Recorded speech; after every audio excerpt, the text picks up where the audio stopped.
আমরা আমাদের নবীকে সবচেয়ে বেশি ভালোবাসি, যিনি আখিরি নবী, যাকে বলা হয়েছে ওয়ামা আরসালনাকা ইল্লা রাহমাতাল লিল আলামিন। আমরা বারবার দেখছি কিছুদিন পর পর কারা যেন কিভাবে এসে আল্লাহ নবীর শানে কটূক্তি করে, নবীকে নিয়ে অশ্লীল ভাষায় গালিগালাজ করে। এই দেশের মানুষ নামাজ না পড়লেও যদি কেউ নবীকে কটূক্তি করে তার কলিজা ছিঁড়ে যায়, সে রাজপথে নেমে যায়।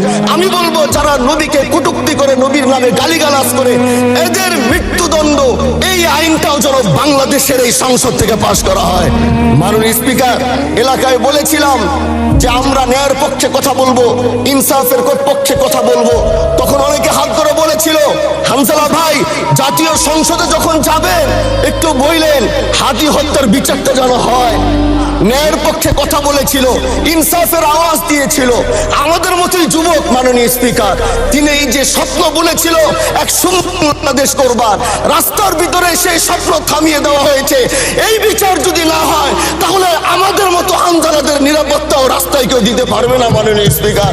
এই জন্য আপনার মাধ্যমে আমি বলতে চাই, হাদি হত্যার বিচার যেন সুনিশ্চিত করা হয়।